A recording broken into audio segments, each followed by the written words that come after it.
Hello बच्चों, स्वागत है आप सबका हमारे इस नए लेक्चर में डिफरेंशियल इक्वेशंस के। और बच्चों, आपको याद होगा कि जो हमारा पिछला लेक्चर था वो एक इंट्रोडक्टरी लेक्चर था, जिसमें कि हमने वेरिएबल सेपरेबल वाली जो क्वेश्चंस होते हैं वो किस तरीके से अप्रोच करते हैं वो हमने देखा था। बेसिकली मैंने आपको एक चार्ट बनवाया था और उस चार्ट में जो टाइप 1 था, जो नॉर्मल कैटेगरी के सवाल थे, वो हमने पिछले लेक्चर में देखे थे। आज हम उसके आगे के बेटा जो क्वेश्चंस है वो देखेंगे। और आज का लेक्चर बहुत ही जबरदस्त होने वाला है, क्योंकि मैं आपको आज अमेजिंग बेटा टेक्निक्स बताऊंगा about solving a differential equation. तो चलिए बच्चों, अपना आज का लेक्चर स्टार्ट करते हैं। लेकिन आज का लेक्चर शुरू करने के पहले आप में से जितने भी बच्चों ने अभी तक हमारे टेलीग्राम चैनल को ज्वाइन नहीं किया है, बच्चों ये आपसे मेरा एक हम्बल रिक्वेस्ट है कि आप हमारे टेलीग्राम चैनल से जुड़िए, जिसको बेटा जुड़ने से आपको दो फायदे होंगे। पहला आपको बच्चों बेनिफिट ये है कि क्योंकि मैं एक दिन में मल्टीपल वीडियोस पोस्ट करता हूं, तो कई बार बच्चों का कोई ना कोई लेक्चर छूट जाता है या मिस हो जाता है और उन्हें उस बात की जानकारी ही नहीं हो पाती कि भाई एक दिन हमने नया लेक्चर भी पोस्ट किया है। तो ऐसी सारी प्रॉब्लम से बचने के लिए हमारा टेलीग्राम चैनल है, जिसकी अच्छी बात यह है कि जब भी एक यूट्यूब पर वीडियो पोस्ट होता है उसका इमिडिएटली एक क्रिएटिव आपके टेलीग्राम चैनल पर भी आता है, ताकि आप बच्चों को हमेशा इस बात की जानकारी रहे कि कौन से दिन कितने बजे किस टॉपिक पर एक नया लेक्चर पोस्ट किया गया है, ताकि आपकी पढ़ाई और अच्छे से हो पाए। और इसी का बच्चों जो सेकंड फायदा है, सेकंड फायदा ये है कि यहाँ पर तो बेटा मैं आपको बहुत सारे सवालों की प्रैक्टिस करवा रहा हूँ।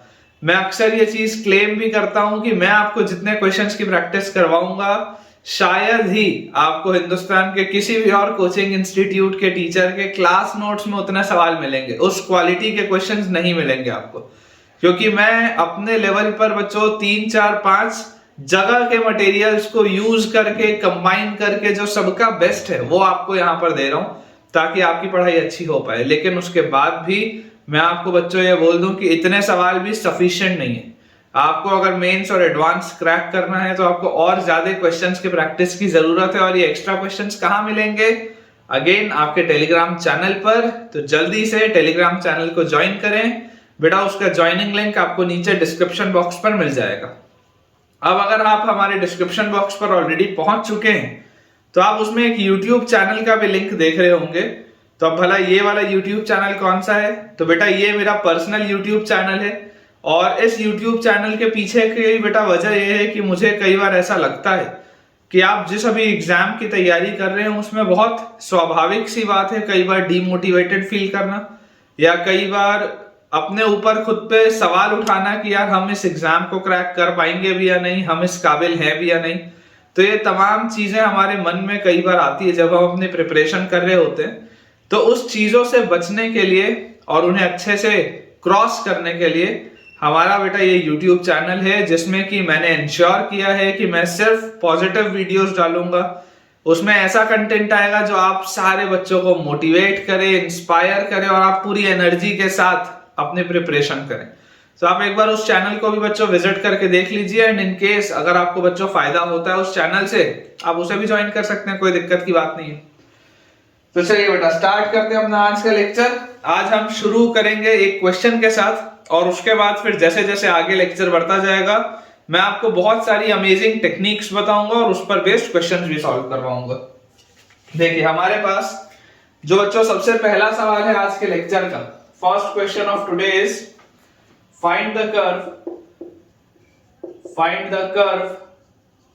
y equal to fx, find the curve y equal to fx lying completely find the curve y equal to fx lying completely above x axis, lying completely above x axis, that is fx greater than equal to 0, that is fx greater than equal to 0। फिर यहां पर दिया हुआ है f0 is equal to 0 and उसके बाद बच्चों अपने पास दिया हुआ है f1 is equal to 1। ये अपने को क्वेश्चन में दिया हुआ है such that the area bounded by the curve, such that the area bounded by the curve coordinate axis by the curve comma coordinate axis and variable ordinate. Ordinate किसको बोलते हैं बेटा? ऑर्डिनेट अपन बोलते हैं वाई कोऑर्डिनेट को। Y coordinate is called ordinate and variable ordinate is directly proportional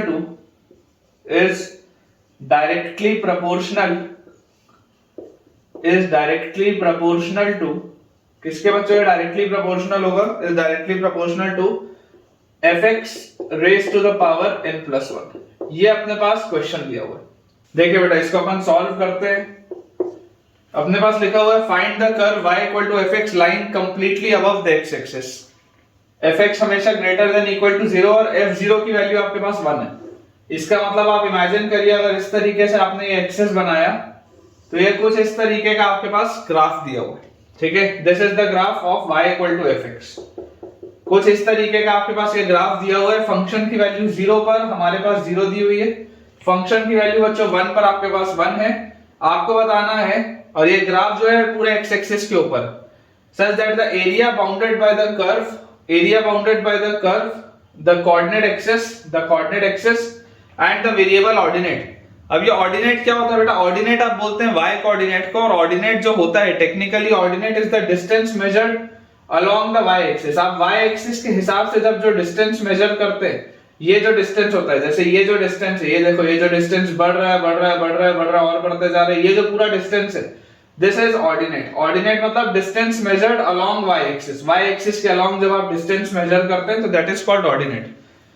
तो basically आपको देखो जो फिगर समझाना चाह रहा है वो ये समझाना चाह रहा है बेटा कि इस तरीके का आपके पास एक वेरिएबल ऑर्डिनेट है, ठीक है, कोई भी एक वेरिएबल ऑर्डिनेट। ये वेरिएबल जो लाइन है ये कहीं पर भी हो सकती है, ठीक है ना। याद करो आपने ऑर्डिनेट का कांसेप्ट पैराबोला ही पढ़ा है कोनिक में। ऑर्डिनेट बेटा ये वेरिएबल ऑर्डिनेट है, ये लाइन कहीं पर भी हो सकती है इस पूरे कर्व में।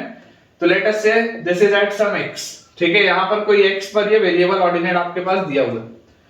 तो अपने पास क्या लिखा है आपको बच्चों? ये वाला जो एरिया है, ठीक है, ये वाला जो हमारे पास एरिया दिया हुआ है, इस एरिया की हमारे पास चर्चा हो रही है। इस एरिया की हमें बस ये बोल दिया गया है कि area bounded by the curve this area coordinate axis and the variable ordinate. ये जो इतना हिस्सा है एरिया का this is directly proportional to fx raise to the power n+1। मतलब कि मुझे क्वेश्चन में दिया हुआ है area is directly proportional to fx raise to the power n+1। Area is directly proportional to fx raise to the power n+1, ये हमको दिया है। अब मैं आपको ये बोलता हूं कि एरिया होता क्या है। ऑल्दो अभी आपने एरिया अंडर द कर्व पढ़ा नहीं है, लेकिन आप ये बात तो जानते ही हैं कि डेफिनेट इंटीग्रेशन जो होता है वो एरिया बताता है between the curve and the x axis.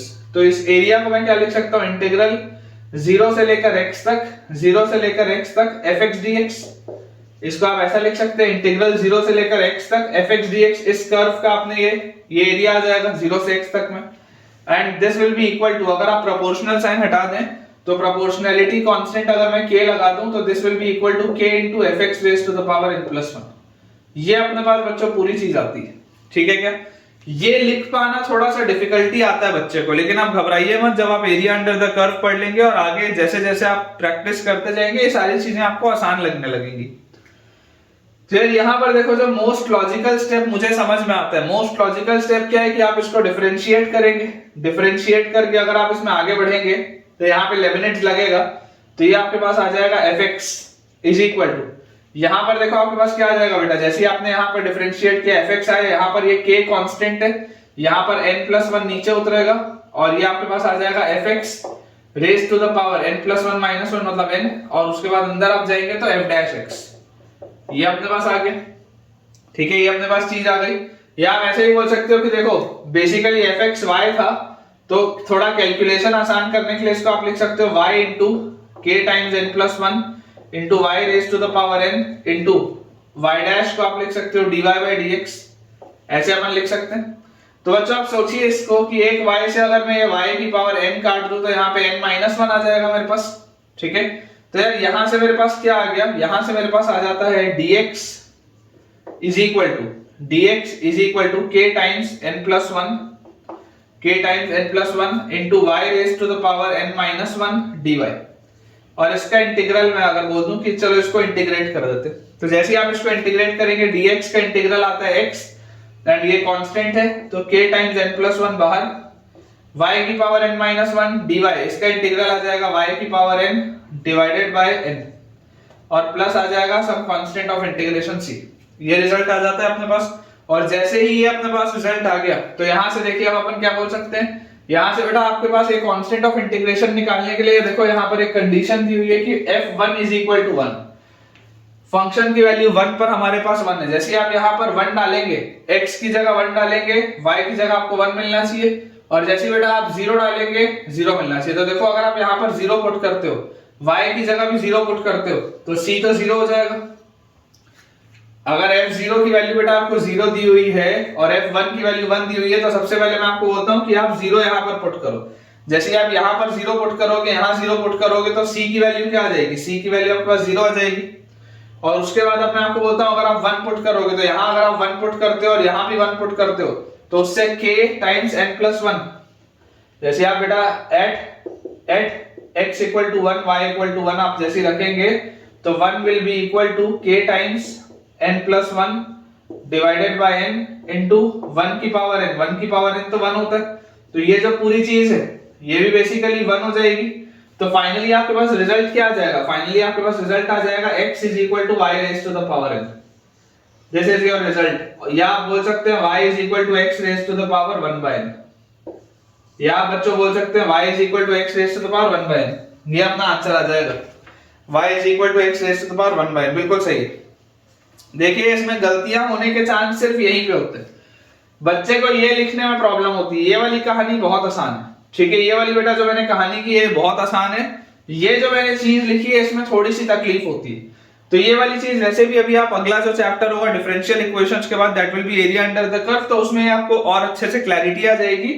Still I hope कि आपको ये वाली चीज क्लियर हो गई होगी, ठीक है ना। अगर इसके बाद भी बच्चों आप में से किसी को भी इसमें डाउट रहता हो तो आप बेशक मुझसे कमेंट्स में इस चीज को पूछ सकते हैं। तो ये बेटा हमने पूरी चर्चा भी कर ली टाइप 1 की, जिसमें डायरेक्टली वेरिएबल सेपरेबल के क्वेश्चंस थे। आप वेरिएबल्स अलग अलग करते थे, एक साइड dy एक साइड dx, और आप सॉल्व करते थे। अब बेटा अपन देखते हैं टाइप 2। लास्ट लेक्चर में हमने टाइप 1 देख लिया था, अब अपन देखते हैं type 2। Type 2 is reducible to, type 2 is reducible to variable separable. मतलब ये अब कुछ मैं आपको ऐसी टेक्निक बताने वाला हूं जो कि डायरेक्टली वेरिएबल सेपरेबल दिखता नहीं है। डायरेक्टली बेटा वेरिएबल सेपरेबल दिखता नहीं है, लेकिन आप उसको रिड्यूस कर सकते हैं, ठीक है। आप बेटा उसको रिड्यूस कर सकते हैं, आप उसको उसमें कन्वर्ट कर सकते हैं। मेरे ख्याल से सेपरेबल की यही स्पेलिंग होती है शायद। चलो देखते हैं। तो जैसे आपके पास बेटा ये लिखा हुआ है, देखिए इसमें बेसिक थ्योरी क्या थी कि f dy by dx, if dy by dx is a function of ax plus by plus z, यही मैंने आपको लिखाया था। आप ax plus by plus z लिखो, ax plus by plus m लिखो, ax plus by plus c लिखो, f लिखो, g लिखो, h लिखो, कोई फर्क नहीं पड़ रहा, ठीक है। आपको जो लिखना आप वो लिख लो, z लिख लो, c लिख लो, m लिख लो, h लिख लो, इट डजंट मैटर। मुद्दे की बात ये है कि यहाँ पर आपके मेन वेरिएबल्स y और x है, तो यहाँ पर भी मेन वेरिएबल्स y और x है, खत्म। बाकी सारी चीजें कांस्टेंट की तरह एक्ट कर रही है। तो अगर dy by dx को मैं बोल देता हूं dy by dx is ax plus by plus c, ठीक है। तो यार यहां से आपके पास देखिए क्या आ जाएगा, इस वाले केस में b की वैल्यू 0 नहीं होगी, इस वाले केस में b की वैल्यू 0 नहीं होगी, क्योंकि जब b की वैल्यू 0 होती है, अगर बेटा b की वैल्यू 0 होती है तो ये y वाला टर्म गायब हो जाएगा। इसका मतलब ये डायरेक्टली वेरिएबल सेपरेबल हो जाएगा, ये टाइप 1 बन जाएगा। क्योंकि टाइप 1 में तो ऐसे ही होता था ना, यहाँ अगर पूरा x का टर्म लिखा हुआ है, आप dx को उठा के यहाँ लेके आओगे, इंटीग्रेट कर दोगे, सॉल्व हो जाएगा। डायरेक्टली वेरिएबल सेपरेबल तो यही होता था टाइप 1 का। अगर b 0 होता था तो टाइप 2 में मैं क्या बोल रहा हूँ, b की वैल्यू 0 नहीं होगी। अगर b 0 नहीं होगा मतलब आप इसको फिर क्या करोगे, सेपरेट नहीं कर पाओगे। आपको कुछ एक ऐसी चीज करनी पड़ेगी ताकि आप इसको सेपरेट कर पाए, सिखाऊंगा अभी। तो यहां से बेटा देखो आप लिख लो, यहाँ पे ब्रैकेट में लिख लो b equal to 0 implies type 1 which is directly variable separable, directly variable separable, ठीक है क्या। ये अपने पास आ जाती है बेटा चीज। अगर b इक्वल टू 0 होगा तो सीधा टाइप 1 में चला जाएगा, इसलिए हम बोल रहे हैं कि इसमें b की वैल्यू 0 के बराबर नहीं होगी। पहले आप स्टेटमेंट लिख लें, to solve this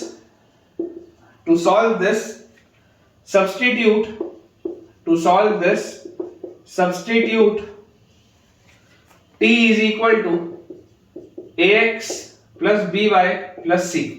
To solve this, substitute t is equal to ax plus by plus c. Then the equation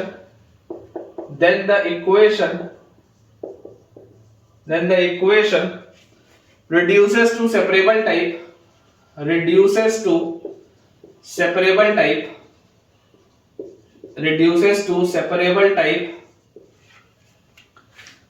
in the variable t and x,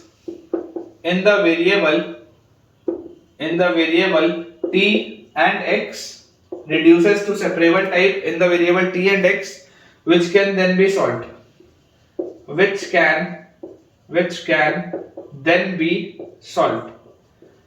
ठीक है क्या? ये अपने पास बच्चों लिखा हुआ है, ये अपने पास चीज लिखी हुई है टाइप 2 में कि देखिए आप जब भी अगर मान लीजिए इस तरीके का आपके पास सवाल आता है कि आपके पास एक ऐसा फंक्शन दिया हुआ है x और y में जिसको कि आप डायरेक्टली सेपरेट नहीं कर पा रहे, डायरेक्टली वेरिएबल सेपरेबल नहीं दिख रहा है, then it can always be converted into variable separable. बस टेक्निक क्या होगी, ये वाली टेक्निक हमको ध्यान रखनी है। अभी अपन बच्चा सवाल करेंगे तो उससे आपको क्लैरिटी ज्यादा आएगी।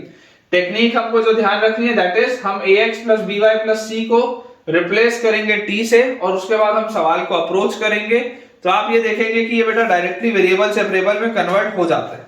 ठीक है क्या? देखिए मैं आपको एक आसान से सवाल से इसकी शुरुआत कराता हूं।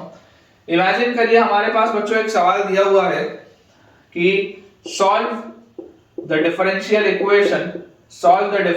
इक्वेशन x प्लस y का whole square into dy by dx, x plus y का whole square into dy by dx is equal to a square. ये अपने पास देखो एक क्वेश्चन लिखा हुआ है x प्लस वाई का whole square into d y by d x is equal to a square. अब आप देख सकते हैं कि यार यहां पर x और y एक साथ दिया हुआ है, आप इसमें लाख अथक प्रयास कर लें, आप इसमें चाहे जितना भी अथक बेटा प्रयास कर लें, आप इसको डायरेक्टली वेरिएबल सेपरेबल से सॉल्व नहीं कर सकते, क्योंकि ये दोनों x और y को अलग अलग करना संभव नहीं है, ये दोनों एक साथ हैं। आपको इसमें कुछ ऐसी टेक्निक करने की जरूरत है जिससे कि इनको आप बांट सके। तो ये बांटने का तरीका क्या है? ये बांटने का तरीका है कि इस ax plus by plus c को आप t से रिप्लेस करें। मतलब अगर मैं आपको यहां बोलूं कि अप्रोच मेरा क्या होना चाहिए, क्योंकि मैं इसको डायरेक्टली सेपरेट नहीं कर सकता, आपको देखो क्लियरली दिखाई दे रहा है ना कि आप इसको डायरेक्टली सेपरेट नहीं कर सकते। क्यों? क्योंकि आप dy वाले टर्म के साथ अगर रखोगे तो x प्लस y पूरा एक साथ रहेगा, या dx अगर आप उधर ले जाओगे और x प्लस y के स्क्वायर को नीचे लेके आओगे तब भी x प्लस y एक साथ रहेगा। अकेला dx इधर और x इधर और अकेला dy उधर और सारे y उधर, ये तो करते बनेगा ही नहीं, आप सेपरेट तो कर ही नहीं पा रहे हो उसको। समझ पा रहे हो? आइडियली टाइप 1 क्या होता था? आइडियली बेटा टाइप 1 होता था कि dy के साथ सारे y के टर्म्स, dx के साथ सारे x के टर्म्स इंटीग्रेट करो, आगे बढ़ो। डायरेक्टली तरीका ये होता था। लेकिन अभी मुझे यहाँ पर साफ दिखाई दे रहा है कि मैं इसको डायरेक्टली सेपरेट नहीं कर पा रहा, तो क्योंकि मैं इसको डायरेक्टली सेपरेट नहीं कर पा रहा हूं तो अप्रोच क्या होगा? अप्रोच होगा कि put x plus y is equal to t, put x plus y is equal to t. अब आप जैसे ही x प्लस वाई को t बोलेंगे तो यहां पर मैं आपको बोलता हूं डिफरेंशिएट करो, तो आपके पास आ जाएगा यहां से 1 plus dy by dx is equal to dt by dx। आपने क्या किया? आपने बच्चों डिफरेंशिएट कर दिया विद रिस्पेक्ट टू x, आपने बच्चों यहां पर डिफरेंशिएट किया विथ रिस्पेक्ट टू x। तो जैसे आपने डिफरेंशिएट किया विथ रिस्पेक्ट टू x तो आपके पास आ गया 1 plus dy by dx is equal to dt by dx। अब इसको मैं बोलता हूं उठा के डालो यहां पे, तो देखिए आपके पास क्या चीज बनेगी? x प्लस y था, x प्लस y को आपने t बोला था तो ये बन गया t का स्क्वायर, ये चीज। फिर यहां लिखा हुआ है dy by dx, dy by dx की वैल्यू क्या आएगी? dt बाई dx माइनस 1, तो this will be dt by dx minus 1। ये जो dy बाई dx लिखा हुआ है this will be dt by dx minus 1, ठीक है, and this will be equal to a square. ये मेरे पास हो गया सवाल, ये अब मैंने इसमें कन्वर्ट कर लिया। अब मुझे सिर्फ ये सॉल्व करना है और फाइनली मैं इस पूरे को t के टर्म्स में सॉल्व करके आखिरी में t को दोबारा डाल दूंगा x प्लस y, कोई दिक्कत नहीं। तो यहां से बच्चों आप देखो, जैसे ही आप इसको एक्सपैंड करेंगे आपके पास क्या आ जाएगा, t square d t by d x, ठीक है, t square d t by d x minus t square is equal to a square. यही आएगा कि आपके पास ये t square d t by d x minus t square is equal to a square, या यहां से बच्चों हम बोल सकते हैं t square d t by d x is equal to a square plus T square, या हम यहां से देखो क्या बोल सकते हैं, हम यहां से बोल सकते हैं t square by a square plus T square d t is equal to d x. अब देख लो सेपरेट हो गए वेरिएबल्स, ए तो एक कांस्टेंट था, कोई दिक्कत की बात नहीं है, लेकिन आप देख सकते हो सारे टी वाले टर्म्स एक साइड है, एक्स वाला टर्म एक साइड है, आपने बहुत आसानी से इसको सेपरेट कर लिया। तो ये स्टैंडर्ड अप्रोच है बच्चों, जब आप इस अप्रोच को फॉलो करते हैं तो इससे आप इसको डिवाइड कर सकते हैं दोनों को अलग अलग, ठीक है। अब जैसे ही आपके पास बेटा ये वाली चीज आ गई, अब आप मैं अगर बोल दूं आपको कि इसको आप इंटीग्रेट कर दो, तो यार अब इसको इंटीग्रेट करना बहुत आसान सी बात है, अब इसको इंटीग्रेट करना बच्चों बहुत आसान सी बात है, ठीक है। कई सारे लोग इतने में आंसर छोड़ देते हैं कि बच्चा खुद से कर लेगा, लेकिन मुझे पता है कि बच्चा तो बच्चा है, खुद से तो करेगा नहीं। तो देखो मैं आपको इसमें करके बताता हूं कि इसमें करना क्या है। बेसिक आपको इंडेफिनेट इंटीग्रेशन याद होना चाहिए, तो अगर आपको इंडेफिनेट इंटीग्रेशन में थोड़ी भी तकलीफ है तो बच्चों आप एक बार उसकी पूरे वीडियोस मेरे चेक कर लीजिए, है ना, मैंने आपको सारी चीज करवाई है। मैंने उसमें आपको ये भी बोला था कि आप उसके लिए एक शॉर्ट नोट्स बना के रखिए, एक फॉर्मूला शीट बना के रखिए जिसमें सारी प्रोफाइल्स दी हुई हो, तो उससे आपके लिए आसानी होगी। अगर हम यहाँ पर ऑब्जर्व करें तो मैं आपको बोलता हूँ यहाँ पर T square by A square plus T square लिखा हुआ है, आप इसको ऐसा लिख लो, टी स्क्वायर प्लस ए स्क्वायर कर लो माइनस ए स्क्वायर कर लो और डिवाइड कर दो ए स्क्वायर प्लस टी स्क्वायर से, और यहाँ है डी टी और इंटीग्रल है यहाँ पर डीएक्स। अगर मैं इस पूरे को एक साथ क्लब कर लूं तो देखो A square plus T square by A square plus T square, ये तो कैंसिल आउट हो जाएगा, तो इंटीग्रल dt आएगा, और उसके बाद क्या आएगा माइनस ए स्क्वायर बाहर कांस्टेंट है, तो integral of dt by a square plus T square is equal to integral of dx। ये चीज अपने पास आ जाएगी। इंटीग्रल ऑफ dt बच्चों होता है t minus A square into integral of dt by a square plus c square. याद करो integral of dx by a square plus x square क्या होता था, 1 by tan inverse x by, तो this will be 1 by a मतलब यहां पे ये into tan inverse x by a, तो x बाय a अगर आप करेंगे तो this will be t by a, ये अपने पास आ जाएगा 1 by a tan inverse t by a and this is equal to dx का integral is x plus some constant of integration c। ऐसी अपने पास कोई भी कंडीशन नहीं दी हुई है जिससे कि हम इस c की वैल्यू निकालें, तो c को c रहने देते हैं, कोई बात नहीं। तो यार यहां से आप देखो फाइनली अगर अब मैं रिप्लेस करूं t को x प्लस y से, तो ये मेरे पास लिखा हुआ है x प्लस y और फिर ये एक a से एक a वाला a कटेगा तो minus a times tan inverse t की जगह हम लिख सकते हैं x प्लस y बाय हमारे पास लिखा हुआ है a और उसके बाद इज इक्वल टू हमारे पास लिखा हुआ है x प्लस c। क्लियरली एक x से ये वाला एक x भी कटेगा, तो बच्चों यहां से आपके पास देखो क्या आ जाएगा, यहां से आपके पास आ जाएगा y minus c is equal to a tan inverse x plus y by a। ये आपके पास आ जाएगा क्या, देख लो y minus c is equal to a times tan inverse x plus y by a। और जैसे ये चीज हमारे पास आ गई तो बच्चों में यहाँ पे मैं आंसर इसका लिख देता हूं, मेरे पास आ जाएगा ये a से आप इसको यहाँ डिवाइड कर दो तो y minus c by a, ठीक है, y minus c by a और tan इनवर्स को भी इधर ले आओ तो tan of y minus c by a is equal to अंदर यहां पर बचेगा x plus y by a। ये आपके पास रिजल्ट आ जाएगा जहां पर आप बोल सकते हैं where c is an arbitrary constant, c कोई भी एक कांस्टेंट है, ठीक है ना, जो constant of integration basically c आया था ये वो है।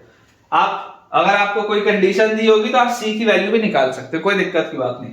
तो ये अपने पास बच्चों इसका आंसर आ जाता है, दिस इज द आंसर। एक बार चेक कर लेते हैं, तो अपने पास बच्चों लिखा हुआ है कि अपने पास यहाँ पे y minus a times tan inverse x plus y by a is equal to c। बिल्कुल सही, मेरे पास इतना में छोड़ दिया गया आंसर, आप चाहें तो ये भी लिख सकते हैं, दोनों ही सही है, ठीक है। y minus a times tan inverse x plus y by a is equal to c, बिल्कुल सही बेटा। चलिए अगला सवाल देखते हैं। नेक्स्ट बच्चों अपने पास इसमें सवाल लिखा हुआ है, solve the differential equation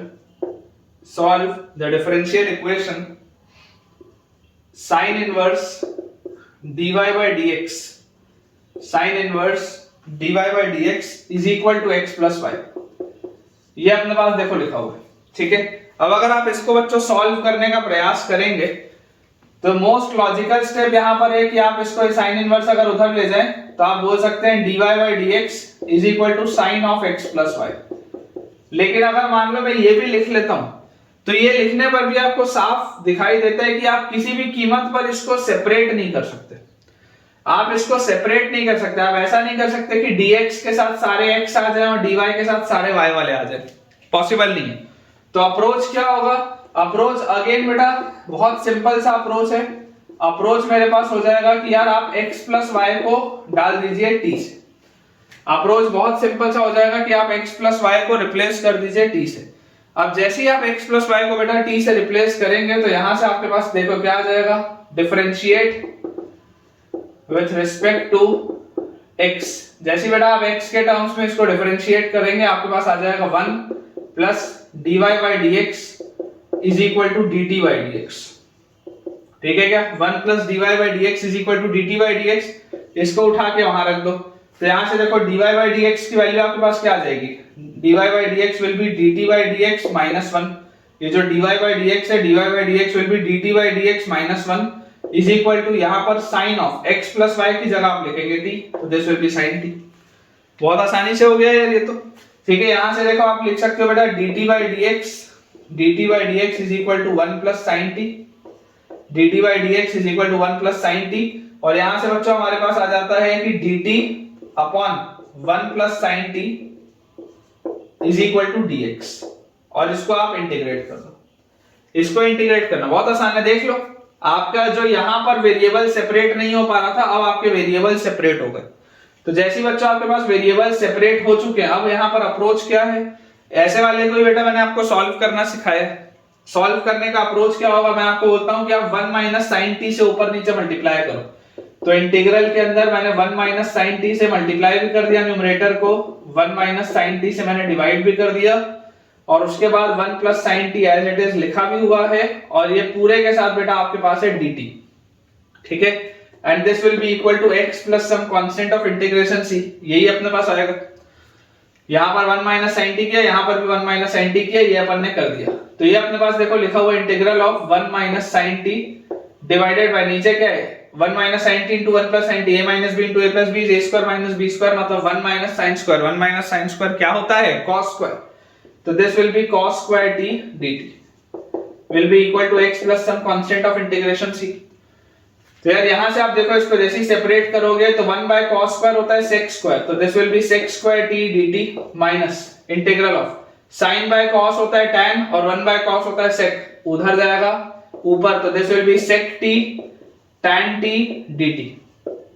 this will be equal to x plus c। ठीक है क्या? यहां से देख लो sin by cos tan होगा और 1 by cos sec होगा। तो इंटीग्रल ऑफ sec स्क्वायर होता है tan, तो this will B tan t dt, क्योंकि tan का डिफरेंशिएट करने पे sec स्क्वायर आता है। वैसे sec tan में आ जाएगा आपके पास माइनस sec t, ठीक है, यहाँ पे dt नहीं आएगा, tan t minus sec t is equal to x plus c, क्योंकि sec को अगर आप डिफरेंशिएट करेंगे तो sec tan आएगा। और फाइनली अब ये अगर बेटा सॉल्व हो गया तो t की जगह आप x प्लस y डाल दीजिए, तो result is tan of x plus y minus sec of x plus y is equal to x plus some constant. ये आपका आंसर आएगा, देख लीजिए, ठीक है क्या? This will be your answer. Check कर लो बेटा, छोटे छोटे से सवाल है लेकिन ऐसे सवाल प्रैक्टिस करने बहुत जरूरी है। Final answer is tan of x plus y minus sec of x plus y is equal to x plus some constant of integration. चलिए नेक्स्ट क्वेश्चन अपना देखते हैं। अगला सवाल बच्चों अपने पास इसमें दिया हुआ है under root of 1 plus x plus y, under root of 1 plus x plus y into dy by dx, under root of 1 plus x plus y into dy by dx is equal to x plus y minus 1। Under root of 1 plus x plus y into dy by dx is equal to x plus y minus 1। ये अपने पास बेटा देखो लिखा है। अब अगर आपको इस डिफरेंशियल इक्वेशन को सॉल्व करना है, अगेन आपको दिखाई दे रहा है कि यार ये तो x और y में एक फंक्शन लिखा हुआ है, सेपरेट करना पॉसिबल नहीं है। तो सबसे पहले आप इसको नॉर्मल तरीके से लिख लें, कि आप यहां से लिख सकते हैं dy by dx is equal to x plus y minus 1 divided by under root of x plus y plus 1। सबसे पहले तो आप इसको ऐसे लिख लीजिए। अब जैसे बेटा आपने इसको इस तरीके से लिखा, मैं आपको अप्रोच बोल रहा हूं, अप्रोच समझिएगा कि आप जैसे बेटा इंटीग्रेट करते थे, इंटीग्रेट करने के टाइम पे अपन क्या करते थे, कोई एक चीज को कुछ मानते थे और फिर सॉल्व करते थे। मैं आपको बोलता हूं जो नीचे आपके पास x प्लस वाई प्लस 1 लिखा हुआ है, आप इसको टी स्क्वायर मान लो। टी स्क्वायर मानने से क्या फायदा होगा, रूट में से t बाहर निकल आएगा। और आपको ये बात तो पता ही थी कि यार ये रिड्यूसिबल टू वेरिएबल सेपरेबल है, इसको डायरेक्टली वेरिएबल सेपरेबल दिख नहीं रहा है, लेकिन हाँ इसको मैं वेरिएबल सेपरेबल में कन्वर्ट कर सकता हूं। कैसे कन्वर्ट करूंगा, तो ये जो पूरा फंक्शन है उसको या तो t या T square, based on the question अपने को देखना पड़ेगा। अगर बेटा मैं इसको टी स्क्वायर में कन्वर्ट करके आगे बढ़ता हूं, तो यहां से देखो जैसे आप इसको बोलोगे कि आप इसको डिफरेंशिएट करिए विथ रिस्पेक्ट टू x, तो आपके पास देखिए क्या आ जाएगा, 1 प्लस dy बाई dx, 1 का डिफरेंशिएशन खत्म, is equal to t square का 2t dt बाई dx। ये अपने पास आ जाएगी क्या चीज। और जैसे बेटा ये चीज अपने पास आई, इसको आप उठा के रख दीजिए यहाँ क्वेश्चन में, तो आपके पास देखो dy बाई dx लिखा है, dy by dx is 2t dt by dx minus 1 is equal to dy by dx is 2t dt by dx minus 1 is equal to, यहाँ पर देखो क्या लिखा हुआ है, x प्लस वाई माइनस 1। अब x प्लस वाई क्या है, x प्लस वाई है टी स्क्वायर माइनस 1, तो x plus y is t square minus 1 सबसे पहले, और फिर माइनस 1, तो ये माइनस 1 अपॉन नीचे जो लिखा हुआ है वो x प्लस वाई प्लस 1, ये जो टी स्क्वायर था उसका रूट है, ये t आ जाएगा। ये आपके पास हो गया। फिर यहां से मेरे पास देखो क्या आ जाता है, 2t dt by dx is equal to, ये लिखा हुआ है बच्चों t square minus 2 by t plus 1, ठीक है क्या, t square minus 2 by t plus 1। तो ये अपने पास आ जाएगा यहां से टी स्क्वायर और plus t minus 2 divided by t, और यहां पर अपने पास लिखा हुआ है dt बाय dx, और ये जो 2t था इसको भी अगर मैं नीचे ले आऊं, तो यहां पर बेटा ऐसा करो, हाँ यहां नीचे ले आओ, तो यहां आ जाएगा 2 और यहां आ जाएगा टी स्क्वायर, ऐसे ही होगा अपने पास। तो अब बेटा सारे टर्म्स को अपन एक साइड लेके जाते हैं और सॉल्व करते हैं इसको। तो यहां से देखो आप लिख सकते हैं 2t square dt upon t square plus t minus 2 is equal to dx। ये अपने पास लिखा हुआ है 2t square dt upon t square plus t minus 2 is equal to dx। इसको बेसिकली आपको अब इंटीग्रेट करना है। आपने वेरिएबल सेपरेट कर लिए, वेरिएबल सेपरेबल से ये वेरिएबल अब देखो सेपरेट हो चुके हैं। अब इसके बाद ये पूरा खेल सिर्फ और सिर्फ किसका है, पूरा खेल अब इंटीग्रेशन का। अगर इसके बाद आपको इंटीग्रेशन नहीं आता है तो फिर ये करने का कोई अर्थ नहीं है।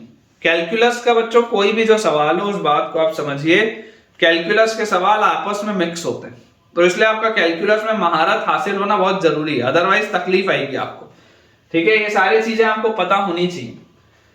तो यार यहां से मैं आपको बोलता हूं कि इसको अगर मैं थोड़ा सा फैक्टराइज करूं अच्छे से, तो यार ये 2 तो बाहर निकालो, अंदर लिखो यहाँ पे टी स्क्वायर डी टी, ठीक है। और नीचे मेरे पास देखो क्या लिखा हुआ है, ये जो नीचे लिखा हुआ है इसको अगर मैं ध्यान से देखूं तो क्या मैं इसको t plus 2 into t minus 1 ऐसा बोल सकता हूं कि देखो T square plus 2t minus T, तो ये आ गया आपके पास प्लस टी है ना, T square plus 2t minus T plus T और माइनस 2, बिल्कुल सही।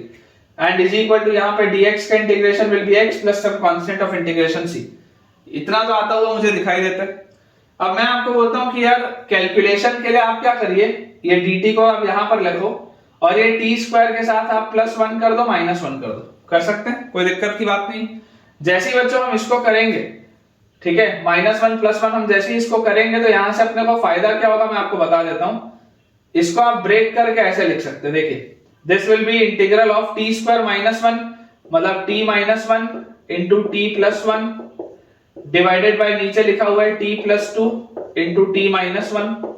सबसे पहले तो ये आ गया dt के साथ, और प्लस इंटीग्रल ऑफ ये क्या लिखा हुआ है 1 into d t is d t divided by t plus 2 into t minus 1, ठीक है।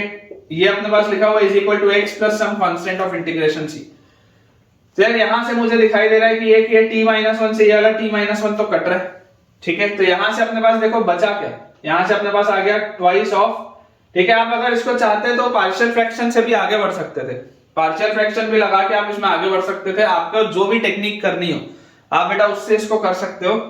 यहां से देखो अब आपको क्या दिखाई देता है कि यहां पर मैं अगर +1 और -1 करूं, यही इसके ऊपर में बेटा अगर मैं +1 और -1 करूं तो देखो ये t+1 और +1, तो ये t+2 और t+2 ये तो बैलेंस आउट हो जाएगा। और उसके बाद माइनस के साथ अगर मैं लूंगा तो माइनस इंटीग्रल dt/t+2 ये अपने पास लिखा रहेगा। देखो ध्यान से, ये t+1 और +1, तो ये t+2 और ये t+2 है, कैंसिल आउट होगा तो इंटीग्रल dt बचेगा और फिर -1/t+2 मतलब -dt/t+2 ये अपने पास आ जाएगा।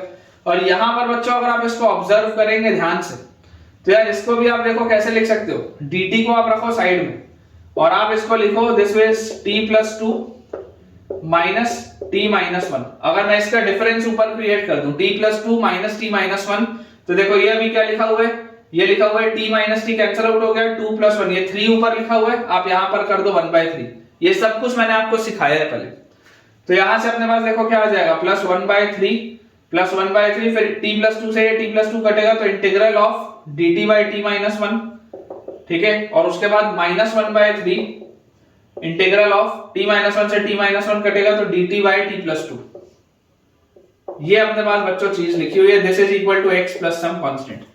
तो यार ये dt/t+2 है, यहां पर भी dt/t+2 है, यहां पर -1 है, यहां पर -1/3 है, तो मैं बोलता हूं इन दोनों को आप एक साथ क्लब करके क्या लिख सकते हो, 2 इंटू इंटीग्रल ऑफ dt क्या होता है t, फिर ये जो आपके पास देखो लिखा हुआ है 1/3 इंटीग्रल ऑफ t-1 तो दिस विल बी 1/3 और ln mod of t-1 mod लगा लेते हैं, अदरवाइज नहीं भी लगाओगे तो आपको बस ये लिखना पड़ेगा कि t-1 पॉजिटिव होना चाहिए। तो 1/3 ln mod ऑफ t-1 और ये बेटा लिखा हुआ है -1 और -1/3 मतलब -4/3, तो -4/3 और integral of dt/t+2 is ln mod of t+2, ठीक है क्या, and this is equal to x plus some constant of integration c।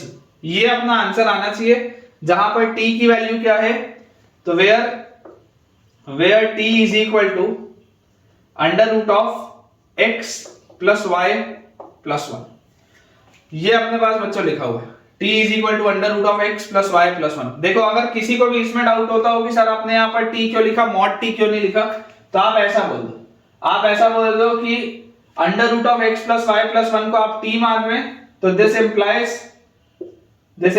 x plus y plus 1 will be equal to t square, और उसके बाद आप ये वाला प्रोसेस कर लो। एक ही बात है, कोई दिक्कत की बात नहीं है, ठीक है, एक ही चीज है। तो यहां से आप इसको बेटा सॉल्व करेंगे तो ये अपने पास रिजल्ट आ जाएगा। एक बार अपन इसका अपना आंसर बेटा चेक कर लेते हैं। तो बेटा इसका आंसर लिखा हुआ है 2 into t plus 1/3 ln mod of t-1 बिल्कुल सही है, -4/3 ln mod ऑफ t+2 बिल्कुल सही है, is equal to x plus some constant जहां पर t की value under root of x plus y plus 1 बिल्कुल सही है बेटा अपना आंसर, ठीक है। तो ये अपना फाइनल इसका आंसर आ जाएगा। आई होप आपको बच्चों ये वाला सवाल अच्छे से समझ में आया हुआ हो, तो आप इसे नोट कर लें और कहीं पर भी कुछ भी आपको डाउट हो तो आप पूछ सकते हैं। इसमें अगर आपको बेटा थोड़ा सा अपना स्ट्रॉन्ग हैंड चाहिए तो मेरा अगर आप रिकमेंडेशन माने तो आप एक बार आज का लेक्चर कंप्लीट करके इनडेफिनेट इंटीग्रेशन के अगर आपने शॉर्ट नोट्स अपने बनाए हैं, अगर आपने कोई फॉर्मूला चार्ट बनाया है इनडेफिनेट का, तो आप एक बार उसे जरूर देखें, उससे आपको बहुत फायदा होगा। नेक्स्ट बेटा अपने पास इसमें सवाल लिखा है फाइंड द कर्व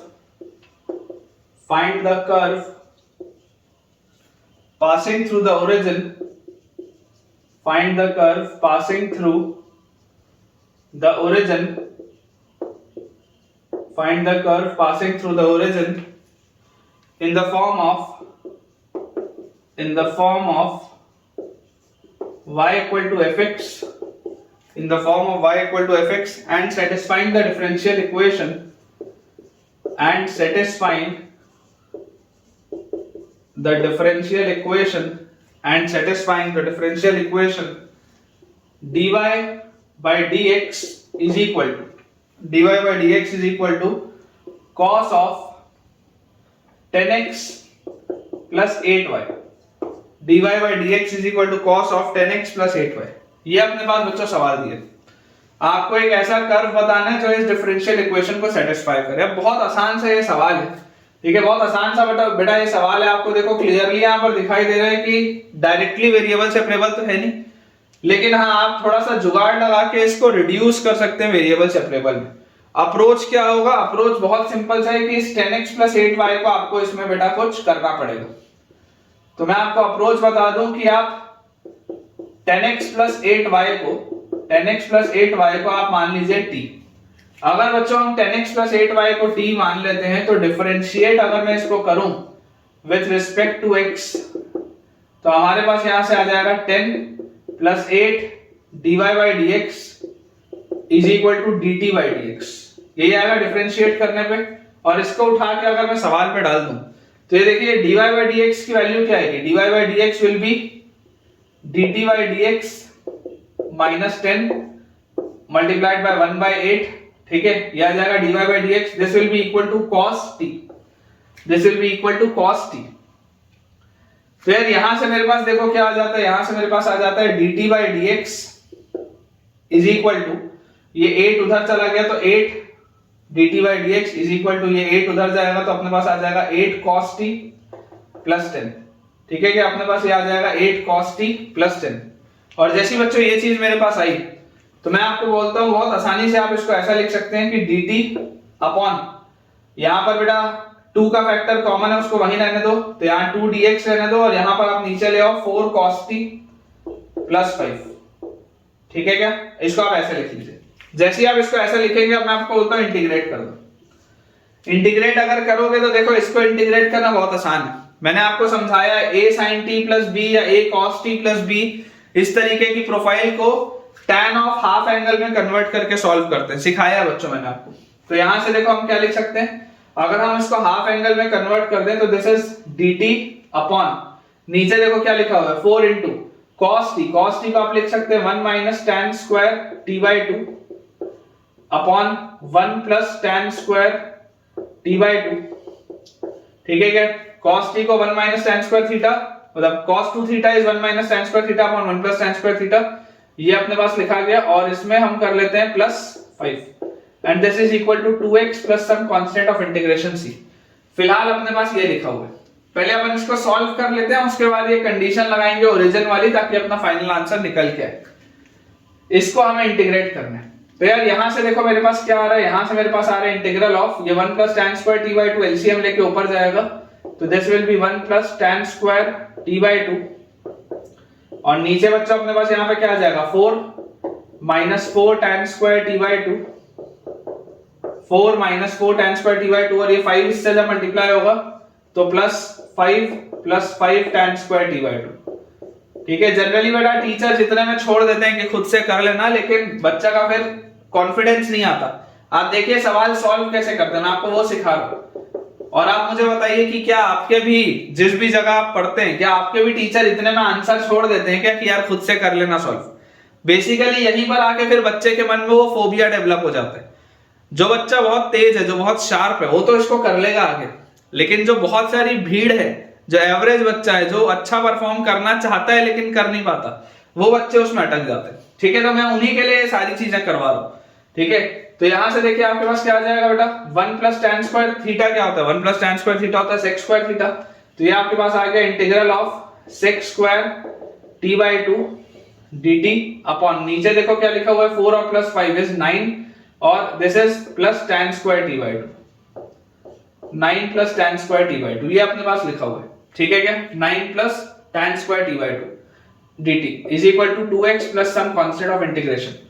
अब अगर बच्चों हम tan ऑफ t बाई 2 को मान लेते हैं लेट अस से y, अगर हम y मत मानो कंफ्यूजन होगा, अगर आप इसको मान लेते हैं लेट अस से m, अगर हम tan ऑफ t बाई 2 को m मान लें तो इसका डिफरेंशिएशन क्या आ जाएगा sec स्क्वायर t बाई 2 और t बाई 2 का 1 by 2 dt will be equal to dm।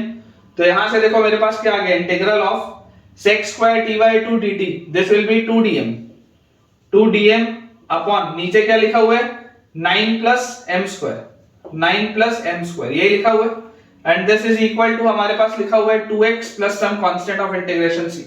तो यार यहां से मेरे पास आ जाता है 2 तो बाहर है, dm बाय ये a स्क्वायर होता है ना, तो 9 को आप क्या लिख सकते हो, 9 को आप लिख सकते हो 3 का स्क्वायर, तो dm by a square plus m square या dx by a square plus x square क्या होता है 1 by a tan inverse x by a, तो this will be 1 by a मतलब 1 by 3 tan inverse m by 3, ठीक है क्या?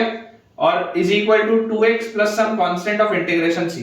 ये अपने पास रिजल्ट आएगा, देख लो ये 2 बाहर है, dm by 3 square plus m square will be this thing।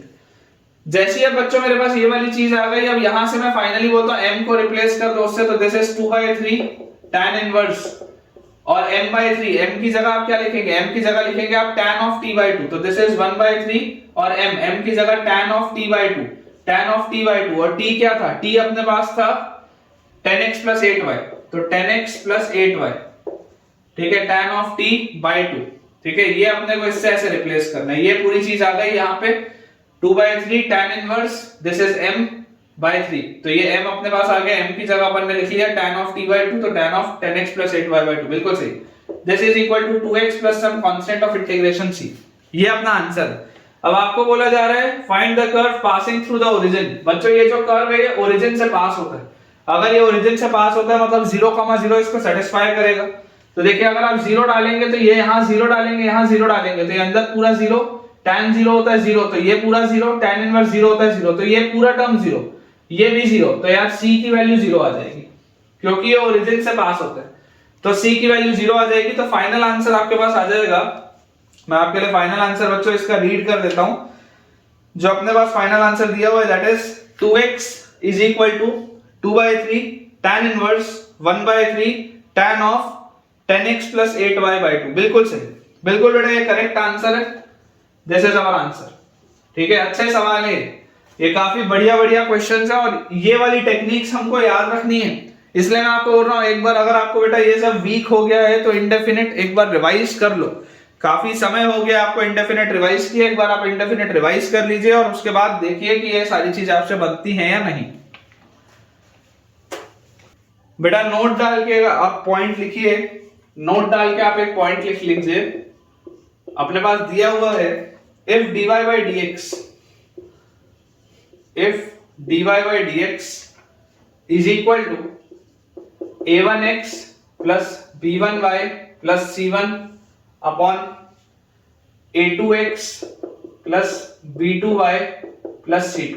अगर मान लीजिए हमारे पास ये लिखा हुआ है if dy by dx is equal to a1x plus b1y plus c1 upon a2x plus b2y plus c2 and a1 by a2 is equal to b1 by b2। अगर ये रेशियो सेम है a1 by a2 is equal to b1 by b2, तो again बेटा जो approach होगा, approach हमारे पास क्या आएगा, अप्रोच हमारे पास आ जाएगा put a1x plus b1y is equal to t।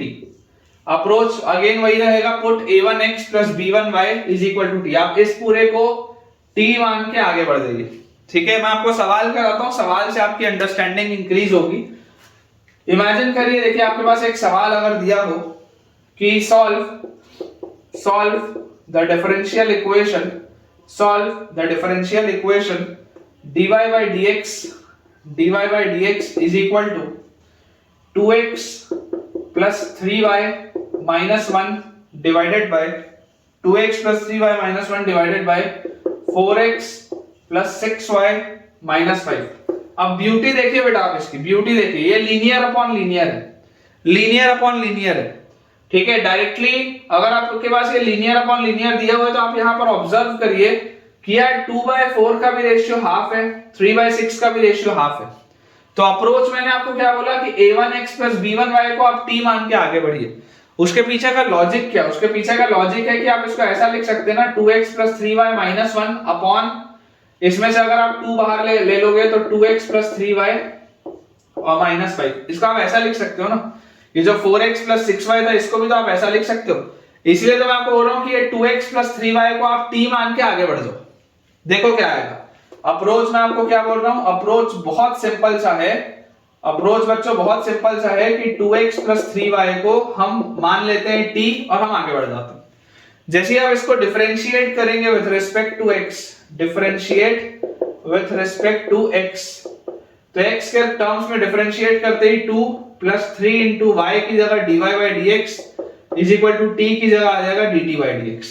ये अपने पास आ जाएगी चीज, और इसको अगर मैं उठा के डाल दूं इस सवाल में तो देखो dy by dx क्या है, dy by dx मेरे पास आ जाएगा dt by dx minus 2, dt by dx minus 2, और ये जो 3 था यहां आ जाएगा तो दिस विल बी 1/3, ठीक है, dy by dx will be dt by dx minus 2 और यहाँ पे 1/3 and this will be equal to ये जो 2x plus 3y इसको आपने t बोला है तो t minus 1 upon 2t minus 5। आसान हो गया सवाल अब हमारे लिए।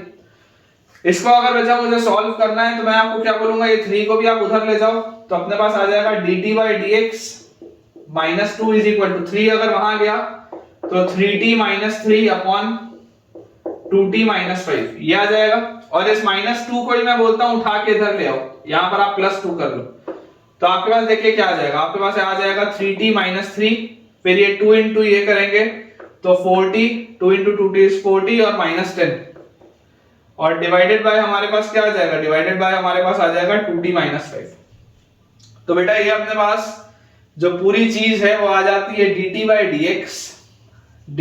dx is equal to 3t और 4t is 70 minus 13 अपॉन नीचे अपने पास बच्चों लिखा हुआ है 2t minus 5, ठीक है क्या, 70 minus 13 अपॉन 2t minus 5। या इसको आप देखो कैसे लिख सकते हो, आप इसको लिख सकते हो 2t minus 5 upon 70 minus 13 into dt is equal to dx।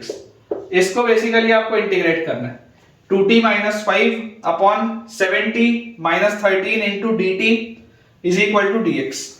अब देखो बेटा अगर आप इसको इंटीग्रेट करेंगे, अगेन बहुत आसान सी आपके लिए बात है, कैसे आप इसको इंटीग्रेट कर सकते हैं, मैं आपको बोलता हूं आप लॉजिकली इसमें आगे बढ़िए कि यार यहां पर देखो मेरे पास लिखा गया, इसको आप ब्रेक करो, अगर आप इसको ब्रेक करोगे तो ये आपके पास लिखा हुआ है 2t upon 70 minus 13 dt minus integral of 5 dt upon 70 minus 13 is equal to integral dx को x plus some constant of integration, ऐसे हम लिख सकते हैं 2t minus 5 को अपन ने ब्रेक कर दिया। अब यार यहां से मुझे एक चीज समझ में आती है कि यार यहां पर देखो मुझे दिख रहा है 2t, यहां पर है 70 minus 13, इसको क्या मैं ऐसा लिख लूं क्या कि ये जो 2t मेरे पास लिखा हुआ है, अगर मैं बोलूं कि यार इस 2 को ना आप निकालो बाहर, 2 को आप बाहर निकालो, 2 को बाहर निकालने के बाद आप इसको करो 7 से डिवाइड और इसको आप अंदर करो 7 से मल्टीप्लाई, इतने में तो कोई प्रॉब्लम नहीं। अब इसके बाद मैं आपको बोलता हूं आप इसमें 13 सब्ट्रैक्ट करो और आप इसमें से 13 ऐड भी करो, और ये जो पूरी चीज है आप इसको एक ऐसे बॉक्स के अंदर बना के रखो, ये सारी हरकत आप एक बॉक्स के अंदर करो, ठीक है क्या आप बेटा, ये सारा का सारा जो प्रोसीजर है आप इस बॉक्स के अंदर करो, इसके इंटीग्रल को आप नॉर्मली इस तरीके से इंटीग्रेट करो। 2/7 बाहर है, देखो -13 + 13 कैंसिल आउट होगा, 7 से 7 कटेगा, वही 2t/70 - 13 लिखा हुआ। तो यहां से मेरे पास क्या आ जाता है 2/7 ब्रैकेट के अंदर देखो क्या लिखा हुआ है 70 - 13/70 - 13 इज इंटीग्रल dt, और उसके बाद +13 इंटू इंटीग्रल dt बाय, देखो यहां पर क्या लिखा हुआ है 13 इंटू इंटीग्रल dt बाय 70 - 13, यही अपने पास लिखा हुआ है ब्रैकेट के अंदर 13 dt बाय 70 - 13, ठीक है, ये अपने पास है, यहाँ 2/7 बाहर था, और यहां पर आपके पास लिखा हुआ है -5 dt बाय 70 - 13। तो यार देखो dt बाय 70 - 13 इसका अगर आप बेटा सॉल्व करेंगे तो आप इसको किस तरीके से लिख सकते हैं, आप इसको बोल सकते हैं कि यार इसका जो इंटीग्रेशन आएगा वो क्या आएगा, लॉग के टर्म्स में आएगा, तो दिस विल बी 5 ln 70 - 13, या ऐसा 5 ln mod of 70 - 13 अपॉन 7, इसको आप ऐसे लिख सकते हैं। देखो अगर किसी को भी बेटा कंफ्यूजन हो रहा है कि मैंने इसको ऐसे क्यों लिखा, तो आप इसको डिफरेंशिएट करके देखो, अगर आप इसको डिफरेंशिएट करते तो ln 70 - 13 का आता 1/70 - 13, ठीक है, तो 1/70 - 13 आता, और आप अंदर घुसते तो 70 का 7 आता, ये 7 से ये 7 कटेगा, ये 5 पहले से ऊपर लिखा है, ये 5 ऊपर लिखा है, तो बिल्कुल सही। And this is equal to x plus some constant of integration. वैसे यहां पर अगर आप देखेंगे तो दिस विल बी 2/7 dt का integration is t plus 2 into 13 is 26/7 into यहां पर अगर आप देखेंगे तो dt by 70 - 13 is ln mod of 70 - 13 ln mod of 70 - 13 upon 7 ln mod of 70 - 13 upon 7, और यहां पर अपने पास लिखा हुआ है -5/7 ln mod of 70 - 13 is equal to x plus c। अगर आप इसका बच्चों एलसीएम ले लें तो देखो यहां पर 7 का स्क्वायर है, यहां पर सिर्फ 7, तो अगर मैं एक 7 यहाँ मल्टीप्लाई कर दूं और 5 की जगह यहाँ पर मैं 7 इंटू 5 35 लिख दूं, तो यहाँ पर प्लस 26 है, यहाँ पर माइनस 35 है। प्लस 26 है और माइनस 35 है बेटा, देखो कितना आ जाएगा आपके पास, यहाँ 4 और 5 माइनस 9 आ जाएगा। ठीक है, तो दिस अपने पास बेटा जो आंसर आ जाएगा 2/7 t। t की जगह आप क्या लिख सकते हो डायरेक्टली 2x + 3y, तो 2/7 इंटू 2x + 3y, उसके बाद 26/7 माइनस 26/49 माइनस 35/49, ये अपने पास आ जाएगा -9/49, तो -9/49, 7 का square is 49 and this will B ln mod of 7 into t। t की जगह आप क्या लिखोगे, t की जगह आप लिखोगे 2x + 3y, तो 2x + 3y, ठीक है, और -13 mod close and this is equal to x plus some constant of integration c। ये अपना आंसर आएगा। ठीक है क्या, देख लो बेटा, ये आपके पास फाइनल आंसर आ जाएगा। और थोड़ा सा कॉम्प्लिकेटेड जरूर है, लेकिन टेक्निक जरूरी है बेटा समझना, है ना, टेक्निक बहुत जरूरी है। इसमें बेटा अपने पास थर्ड टाइप आता है, देखिए टाइप 2 हमने देख लिया कि जिसमें आप रिड्यूस कर सकते थे वेरिएबल सेपरेबल में। इसी में अपने पास टाइप 3 आ जाता है।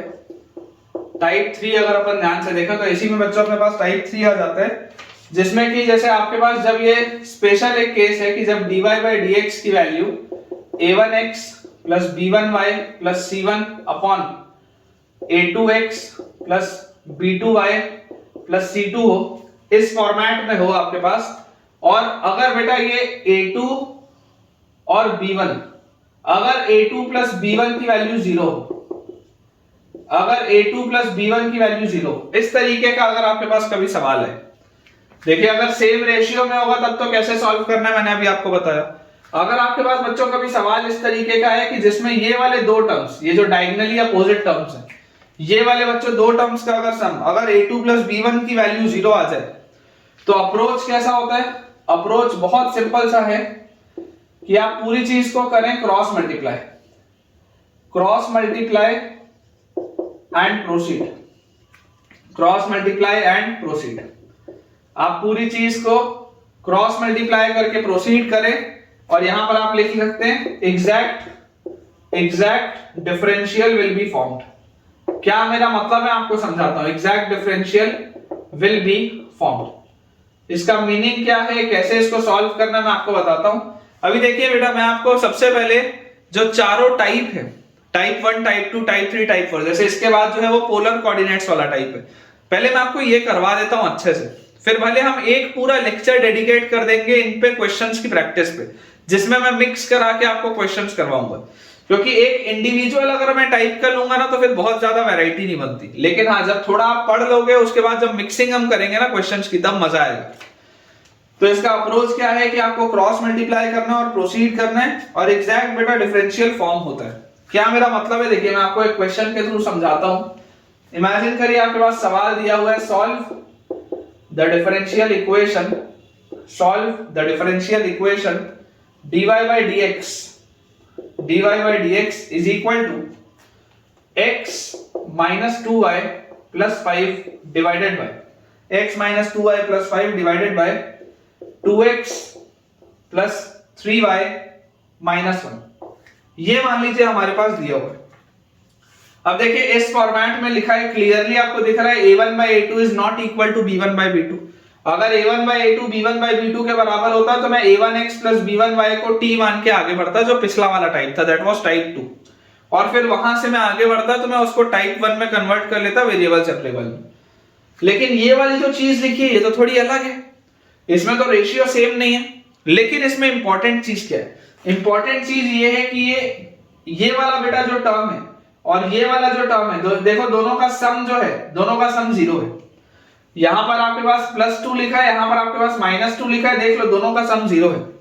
तो अप्रोच मैंने आपको क्या बोला? अप्रोच मैंने आपको बोला कि क्रॉस मल्टीप्लाई करें एंड प्रोसीड करें।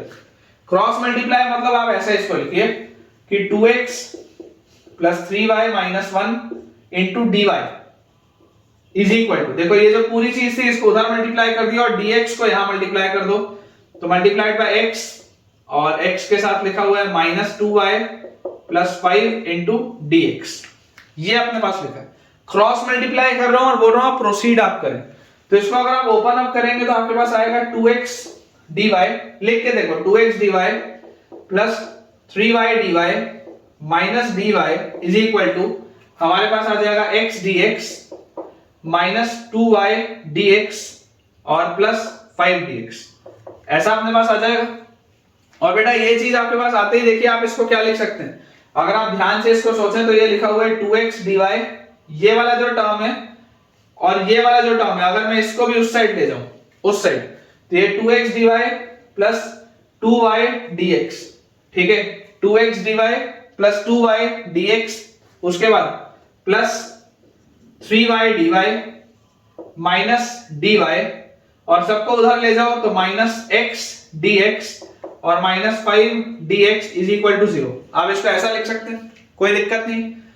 अब ये लिखने से फायदा क्या होगा, अगर बेटा मैं अब आपको बोल दूं कि इसको इंटीग्रेट कर दो, मैं अगर बच्चों आपको ये बोल दूं कि आप इस पूरे को इंटीग्रेट कर दो, इस पूरी चीज को आप कर दो इंटीग्रेट, क्या फायदा आएगा? फायदा ये होगा बेटा मुझे कि यार यहां से आप देखो, आप पहले वाले जो दो टर्म्स है इंटीग्रल ऑफ, अगर मैं 2 बाहर ले लूं तो आपके पास ये लिखा हुआ है x dy plus y dx, x dy plus y dx, इसका मतलब क्या अभी आपको समझाता हूं, x dy plus y dx जो लिखा है, फिर प्लस है ना, ये वाली चीज को फिलहाल एक साथ रखो, इसका क्या मतलब है आपको समझाता हूं। इसके बाद अपने पास क्या लिखा हुआ है, इसके बाद बच्चों अपने पास ये लिखा हुआ है 3y dy, तो यार इंटीग्रल ऑफ 3y dy तो आसान होता है करना, ये मुझे आता है। फिर माइनस dy, तो माइनस इंटीग्रल ऑफ dy ये भी आसान होता है, मुझे आता है करना। फिर minus integral of x dx ये भी आसान होता है, ये भी मुझे आता है करना। फिर माइनस इंटीग्रल ऑफ 5 dx ये भी आसान है, और इज इक्वल टू क्या आ जाएगा, सम कांस्टेंट ऑफ इंटीग्रेशन लगा लो, सम कांस्टेंट ऑफ इंटीग्रेशन आप लगा लो। तो यहां से अपने पास देखो बेटा क्या चीज आ रही है, ये जो पूरी चीज लिखी हुई है, क्या इसको मैं ऐसा लिख सकता हूं क्या, d ऑफ xy, सोच के देखो d of xy, derivative of xy क्या होगा, अगर बेटा डेरिवेटिव ऑफ xy आपको कोई बोलता तो डेरिवेटिव ऑफ xy को आप ऐसे लिखते हैं ना, डेरिवेटिव ऑफ xy को आप क्या लिखते हैं, डेरिवेटिव ऑफ xy को आप लिखते हैं x constant derivative of y plus y constant derivative of x, यही तो आप लिखते हैं यार, सोच के देखो ना, यही तो आप लिखते हैं। d ऑफ xy क्या होता बेटा, जैसे अकेला d ऑफ x क्या होता है, d ऑफ x dx होता है, वैसे d ऑफ y क्या होता है, d ऑफ y dy होता है, तो d ऑफ xy क्या होता है, x constant dy plus y constant dx। तो यार ये क्या लिखा हुआ है, यही तो लिखा हुआ है आपके पास, ये नोट आप डाल के लिख लो अगर किसी को ना पता हो तो ये जो लिखा हुआ है क्या लिखा हुआ है, integral of d of xy लिखा हुआ है, d ऑफ xy मतलब x dy plus y dx।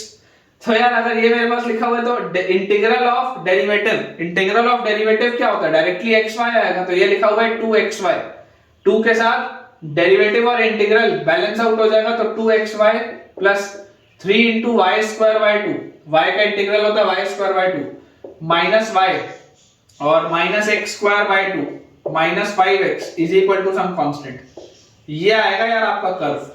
This is your required answer, देख लीजिए आपके पास आ जाएगा बेटा 2xy plus 3y square by 2 minus y minus x square by 2 minus 5x is equal to some constant of integration. बिल्कुल सही, बिल्कुल बच्चों, ये अपन ने सही तरीके से सॉल्व किया है, ठीक है। आई होप आपको ये वाला टेक्निक समझ में आ गया होगा। मैं आपको और भी बहुत सारे इस पर बेस्ड सवाल करवाऊंगा जैसे जैसे हम आगे बढ़ते जाएंगे।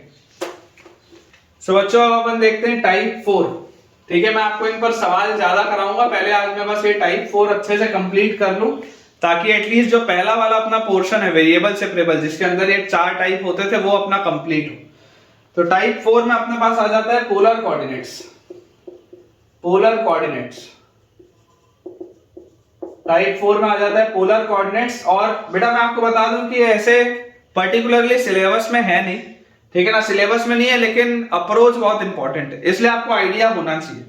मतलब डायरेक्टली इस नाम से तो सवाल नहीं आएगा, लेकिन हाँ ये कहां यूज आ जाए वी नेवर नो, इसलिए मैं आपको टेक्निक समझा देता हूं कि टेक्निक क्या है। तो पोलर कोऑर्डिनेट्स बच्चों आपको देखो, अगर आपके पास f x square plus y square, if x square plus y square is present, if x square plus y square is present in a differential equation, in a differential equation, then if x square plus y square is present in a differential equation, then जो आपके पास approach होना चाहिए, approach basically क्या होता है, x is considered as r cos theta and y is considered as r sin theta। बोलने का मतलब क्या है मैं आपको समझा देता हूं। इमेजिन करिए बेटा आपके पास ये कार्टेशियन प्लेन, ठीक है, इस कार्टेशियन प्लेन में मैं आपको बोलता हूं कि मेरे पास कोई भी एक कर्व दिया हुआ है। अब इस कर्व पर मौजूद कोई भी एक बेटा पॉइंट होगा, लेट अस से x, y, इस कर्व को सेटिस्फाई करता हुआ कोई भी एक पॉइंट होगा, लेट अस से x, y। तो बेसिकली अगर मैं आपको ये बोल दूं कि ओरिजिन से इस पॉइंट का जो दूरी है वो r है and it is located at an angle theta, कितने एंगल पर है, थीटा एंगल पर है, और इसका ये डिस्टेंस r है। तो यार यहां से मेरे पास r की वैल्यू क्या हो जाएगी, यहां से बच्चों मेरे पास r की वैल्यू आ जाएगी under root of x square plus y square. Distance formula अगर आप लगाओगे तो r की वैल्यू आ जाएगी under root of x square plus y square. और अगर ये आपके पास वैल्यू आएगी, इसका मतलब x equal to r cos theta और y equal to r sin theta, इसको सेटिस्फाई करेगा। क्योंकि अगर आप इनको स्क्वायर करके ऐड करोगे, अगर आप बेटा इनको स्क्वायर करके ऐड करोगे तो स्क्वायर करके ऐड करते ही आपको क्या मिलेगा, x square is equal to r square cos square theta, y square is equal to r square sin square theta. तो x square plus y square is equal to r square आपको मिल जाएगा। अब जैसी बेटा ये हमारे पास चीज आती है तो ये अप्रोच बहुत इंपॉर्टेंट हो जाता है कि अगर आपको कभी x square plus y square दिखे तो आपका दिमाग एक बार r cos थीटा और r sin theta polar coordinate system में बेटा जाना चाहिए, ठीक है। अब इसमें इंपॉर्टेंट देखो क्या है, यहां से हमारे पास है x square plus y square equal to r square, ये पहली चीज है इंपॉर्टेंट। और दूसरी हमको बेटा जो इंपॉर्टेंट चीज दिख रही है that is tan theta is equal to y by x। पहली इंपॉर्टेंट चीज है x square plus y square is equal to r square, और दूसरी इंपॉर्टेंट चीज है tan theta is equal to y by x। मैं अगर आपको बच्चों इसमें ये बोल दूं कि आप इस इक्वेशन को डिफरेंशिएट करो विथ रिस्पेक्ट टू x, तो आपके पास क्या आ जाएगा, जैसे आप इसको डिफरेंशिएट करेंगे विथ रिस्पेक्ट टू x तो आपके पास आएगा 2x plus 2y dy by dx is equal to 2r dr by dx। क्योंकि बेसिकली देखो ये r भी तो बदलता जाएगा ना, जैसे जैसे आपका पॉइंट वेरी करेगा r भी तो चेंज होता जाएगा, तो इसलिए dr बाय dx आप r को एज अ कांस्टेंट तो बोल नहीं सकते, ठीक है ना। r को आप कांस्टेंट तो बेटा ले नहीं सकते, जैसे जैसे आपका xy बदलता जाएगा ये डिस्टेंस r जो है वो भी चेंज होता जाएगा, तो ये अपने पास आ जाएगा। यहां से यार ये देखो 2 का अगर मैं फैक्टर कट कर दूं और मैं बोल दूं कि इस पूरे को आप इस पूरे को dx से मल्टीप्लाई कर दो, तो dx से मल्टीप्लाई करते ही आपके पास क्या आ जाएगा, x dx plus y dy is equal to r dr। ये आ जाएगा क्या आपके पास, ये आपको याद होना चाहिए कि x dx plus y dy मतलब r dr होता है, जहां पर ये होता है x square plus y square r square होता है और tan थीटा होता है y बाय x। जैसे अभी मैंने आपको थोड़ी देर पहले क्या बताया, थोड़ी देर पहले मैंने आपको बताया कि x dy plus y dx का मतलब होता है d ऑफ xy। ये मैंने अभी आपको थोड़ी देर पहले बताया, आपके दिमाग में होना चाहिए, कहां यूज आ जाए यू नेवर नो। उसी लॉजिक से मैं बोल रहा हूं x dx plus y dy अगर आपको मिले तो x dx plus y dy आपको कहां मिलता है, x dx plus y dy आपको मिलता है r dr के बराबर, जहां पर x square plus y square r square होता है और tan थीटा होता है y बाय x। वैसे ही बच्चों मैं आपको यहां पर भी बोल रहा हूं कि अगर आप मैं इसको बोल दूं कि differentiate this with respect to x, क्योंकि देखो जैसे जैसे आप आगे इसको बेटा बढ़ाते जाएंगे, जैसे जैसे आप थीटा एंगल रोटेट करेंगे, कोऑर्डिनेट्स अगर बदलेगा तो थीटा एंगल चेंज होता जाएगा। Theta is not constant, theta is not constant, जैसे जैसे आपका एंगल बेटा चेंज होगा आपका थीटा बदलता जाएगा। तो अगर हम इसको डिफरेंशिएट करें तो tan थीटा का होता है sec स्क्वायर थीटा और थीटा का होता है d थीटा बाय dx। अपन ने डिफरेंशिएट किया with respect to x is equal to, यहां पर अगर आप डिफरेंशिएट करेंगे विद रिस्पेक्ट टू x तो मैं आपको बेटा इसको बोल देता हूं कि ये लिखा हुआ है y बाय x लिखा हुआ है, तो आप इसको ऐसे लिख लो x स्क्वायर, ठीक है ना, यहाँ y बाय x है ना, तो y बाय x है तो y को भी तो आपको डिफरेंशिएट करना पड़ेगा। आप इसको इस तरीके से लिखो, नीचे x स्क्वायर, ठीक है, फिर यहां पर x, y का डिफरेंशिएशन होता है dy by dx, quotient rule लगा रहा हूं, और माइनस y और x का डिफरेंशिएशन होता है 1, तो ये आपके पास आ जाएगा। जैसे आप इसको डिफरेंशिएट करेंगे विद रिस्पेक्ट टू x तो आपके पास ये वाली चीज आ जाएगी लिख के, ठीक है। y भी तो बदल रहा है ना, आप इसमें बेटा ये चीज समझो कि इसमें x y थीटा r सब चेंज होगा, इसलिए आप किसी का भी डिफरेंशिएशन जीरो नहीं बोल सकते। किसी का भी differentiation with respect to x, इसलिए आप जीरो नहीं बोल सकते क्योंकि सारी चीजें बदलेंगी, जैसे जैसे आपका कर्व बदलेगा सारी चीजें बदलेंगी। तो यहां पर आप बोल सकते हैं, देखिए एक तो आपके पास ये रिलेशन आ गया, दूसरा यहां से आप क्या बोल सकते हैं कि sec square theta d theta by dx will be equal to नीचे x स्क्वायर, यहां पर x, y का dy by dx minus y constant x का मान। क्योंकि मैं आपको क्या बोल रहा हूं, जैसे जैसे बेटा आप अलग अलग पॉइंट लेंगे तो अलग अलग पॉइंट में x भी बदलेगा, y भी बदलेगा, थीटा भी बदलेगा, r भी बदलेगा। आप इसमें पॉइंट अलग अलग घुमाते जाएंगे तो आपके पास अलग अलग बच्चों वैल्यूज मिलती जाएंगी। बहुत सिंपल सी बात है। तो यार यहां से मैं आपको बोलता हूं कि अगर मैं दोनों साइड dx से मल्टीप्लाई कर दूं तो dx से मल्टीप्लाई करते ही मेरे पास क्या आ जाएगा, dx से मल्टीप्लाई करते ही बेटा मेरे पास आ जाएगा sec square theta d theta is equal to, यहां पर dx से मैंने मल्टीप्लाई किया तो यार dx गायब। यहां पर देखो आपके पास क्या लिखा हुआ है, ये आपके पास लिखा हुआ है x और यहां पर ये नीचे भी एक x है, या इसको अपन ऐसा करते हैं इस x स्क्वायर को भी आप उधर ले जाओ, ये जो नीचे वाला x स्क्वायर है इसको आप उधर ले जाओ, तो यहां पे लिख लो x square sec square theta और dx से आपने मल्टीप्लाई कर दिया तो यहां पर आपके पास आ जाएगा x dy और dx से मल्टीप्लाई कर दिया तो माइनस y dx, ये आपके पास रिजल्ट आ जाएगा। ठीक है, ये अपने पास बच्चों रिजल्ट आ जाएगा। और इसमें भी आप बेटा देख सकते हैं कि देखिए x sec थीटा क्या है, अगर x की वैल्यू है r cos थीटा तो ये cos थीटा उधर जाएगा तो x sec theta will be equal to r, तो ये लिखा हुआ है r square d theta is equal to x dy minus y dx, ये इंपॉर्टेंट है। ठीक है, दिस इज इंपॉर्टेंट। ये को आप अगर डब्बा इसमें से हटा भी दोगे तो कोई दिक्कत नहीं है, ये उतना इंपॉर्टेंट नहीं है जितना इंपॉर्टेंट नीचे वाला है। ठीक है क्या, ये दो रिलेशन है जो हमको पता होने चाहिए। एक तो होता है x dx plus y dy की वैल्यू rdr होती है, और x dy minus y dx, देखो x dy plus y dx होता था d ऑफ x y, लेकिन x dy minus y dx क्या हो जाएगा, that will be r square d theta. ठीक है, ये दो बेटा अपने को रिजल्ट याद होने चाहिए, इसको आप नोट कर लीजिए अच्छे से। पहला रिजल्ट तो ये आ गया x dx plus y dy is equal to r dr, and अगला रिजल्ट अपने पास आ जाता है r square d theta is equal to x dy minus y dx। अब इसका क्वेश्चन में कैसे यूज होता है मैं आपको समझाता हूं। एक सवाल अपन करते हैं, यहीं पर मैं लिखता हूं ताकि ये सारी चीजें आपको दिखती रहें। ये दो रिजल्ट्स आपको याद होने चाहिए पोलर कोऑर्डिनेट के कांसेप्ट में, और पोलर कोऑर्डिनेट लगाना कब है, जब भी आपको x square plus y square कहीं पर दिखाई दे आपको पोलर कोऑर्डिनेट का कांसेप्ट यूज करना है। सवाल है, solve the differential equation x dx plus y dy x dx plus y dy is equal to x into x dy minus is equal to x into x dy minus y dx। अब देखो ये हमारे पास बेटा सवाल लिखा हुआ है।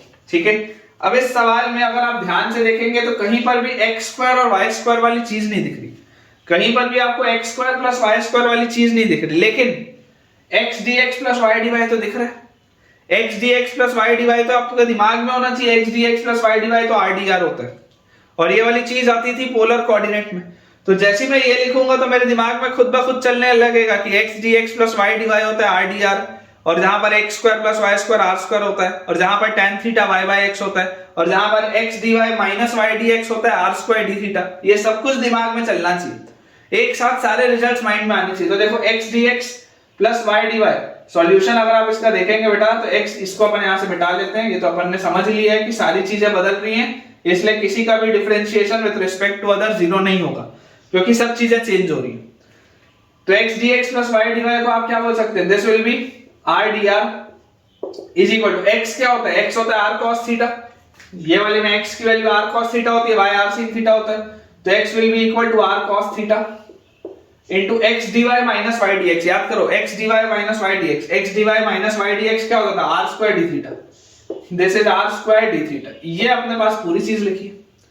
तो मैं आपको बोलता हूं देखो एक r से ये एक r कैंसिल आउट हो गया, तो आपके पास अब यहां पर लिखा क्या है, dr बाय एक r दूसरा r, तो नीचे r square, dr by r square is equal to, यहां पर अपने पास क्या लिखा है, cos theta d theta, cos theta d theta, ये अपने पास लिखा हुआ है, इंटीग्रेट कर दो।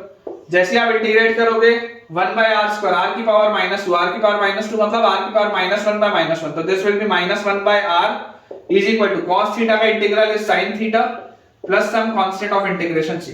ठीक है क्या, ये चीज अपने पास आ जाएगी। और जैसे ही बच्चों ये चीज अपने पास आई, अब आप यहां से देखो आप क्या रिजल्ट बोल सकते हो। जैसे ही बेटा आपके पास ये आ चुका है, तो यहां से मैं इसको बोल सकता हूं कि -1/r मतलब -1/r क्या है, r is √x² + y² is equal to sin theta. sin theta हमारे पास क्या होता है, sin थीटा होता है बच्चों x/r, sorry y/r, sin theta is y/r, तो this will be equal to y upon r कितना है, r is √x² + y² is plus some constant. ये आपका रिजल्ट आएगा, ये आपका बेटा रिजल्ट आएगा। बेसिकली देखिए फाइनल रिजल्ट हमेशा x और y में ही आना है, क्योंकि आपने पोलर कोऑर्डिनेट के कंसेप्ट में तो r को थीटा को अज्यूम किए, सवाल में r और थीटा की बात नहीं हो रही थी, इसलिए फाइनल आंसर आप r और थीटा में नहीं दे सकते। फाइनल आंसर आपको हमेशा जो देना होगा that will be in x and y। जो चीजें सवाल में मेंशन है उसी को आप फाइनल आंसर में लिख सकते हैं, अपने हिसाब से कुछ नहीं लिख सकते। तो पोलर कोऑर्डिनेट्स में हमने r और थीटा अज्यूम किया था, सवाल में दिया थोड़ा ना था, इसलिए बेटा इस चीज को आपको बैलेंस करना पड़ेगा। तो फाइनली आप इससे रिप्लेस कर देंगे, तो आपके पास जो आंसर आ जाएगा दैट इज dr/r² का integral is equal to cos theta का इंटीग्रल, बिल्कुल सही है। और यहां से बेटा अपने पास जो आंसर है वो आ जाएगा dr/r² का -1/r मतलब -1/√x² + y² is equal to y/√x² + y², जिसको कि आप फाइनली और ऐसे भी लिख सकते हैं कि y + 1/√x² + y² plus some constant is equal to 0। अब अगर आपको यहां पर कोई एक कंडीशन दी हो तो आप इस कांस्टेंट ऑफ इंटीग्रेशन की भी वैल्यू डिराइव कर सकते हैं। ठीक है, sin थीटा लिखा है तो sin थीटा क्या होता है, sin थीटा होता है y/r, तो दिस इज y/r क्या है, r इज √x² + y²। इस तरीके से बेटा आप इसे सॉल्व कर सकते हैं। चलिए एक मैं आपको सवाल इसमें और कराता हूं। एक बेटा अपन लास्ट क्वेश्चन करते हैं आज के लेक्चर का, उसके बाद अपना आज का लेक्चर अपन एंड करेंगे। सवाल अपने पास लिखा हुआ है solve the differential equation x dx plus y dy upon √x² + y² is equal to y dx minus x dy upon x²। ये बेटा अपने पास सवाल है। अब याद करिए आपके पास पोलर कोऑर्डिनेट्स के सिस्टम में क्या क्या होता था। आपको पता है कि x dx plus y dy क्या होता है, x dx plus y dy याद करो, x dx plus y dy होता है r dr, तो ये तो लिखा हुआ है r dr अपॉन नीचे जो आपके पास लिखा हुआ है x² plus y², तो √x² plus y² तो r होता था, तो ये नीचे r लिखा हुआ है इज इक्वल टू, अब यहां पर गलतियां हो जाती, x dy minus y dx, x dy minus y dx होता है r² d theta, x dy minus y dx होता है r² d थीटा, ये उसका उल्टा लिखा है, तो this will B -r² d theta upon नीचे लिखा हुआ x², x होता है r cos थीटा, तो r² cos² थीटा, ये अपने पास आ जाएगा। तो यार यहां से बच्चों देखो आप r² से r² गया, ये r से r गया, अगर मैं इसको इंटीग्रेट कर दूं तो dr का integral will be r is equal to, यहां पर ये माइनस है 1/cos² is sec² d theta is tan theta plus some constant of integration c, ये आपके पास रिजल्ट आएगा क्योंकि tan का डिफरेंशिएट करने पे sec² आता है। लेकिन मैं फाइनल आंसर इसमें नहीं छोड़ सकता, मुझे कन्वर्ट करना पड़ेगा, तो r की वैल्यू आ जाएगी √x² + y², फिर माइनस tan थीटा इधर आएगा तो प्लस tan थीटा हो जाएगा, और tan थीटा होता है y/x, this will be equal to some constant of integration c। ये अपने पास बच्चों इसका रिजल्ट आना चाहिए, that is √x² + y² plus y/x is equal to some constant of integration c, बिल्कुल सही। तो ठीक है बेटा, विद दिस हम अपने आज के लेक्चर के एंड पे आ चुके हैं, और मुझे उम्मीद है कि आपको आज का लेक्चर बहुत जबरदस्त तरीके से पसंद आया होगा और समझ भी आया होगा। इसके साथ हमारा वेरिएबल सेपरेबल वाला चीज कंप्लीट होता है। टाइप 1, टाइप 2, टाइप 3, टाइप 4 हमने डिटेल में देख लिया है, लेकिन बहुत सारे सवाल आपका इंतजार कर रहे हैं जो मैं आपको नेक्स्ट लेक्चर में करवाऊंगा।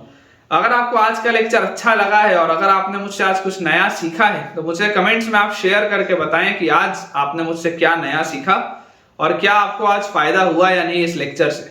अगर आपको आज का वीडियो पसंद आया हो तो वीडियो को लाइक करें, चैनल को सब्सक्राइब करें और दोस्तों के साथ इस वीडियो को और इस चैनल को रेफर करें ताकि उन सारे बच्चों की पढ़ाई बहुत बढ़िया तरीके से हो पाए। Thank you.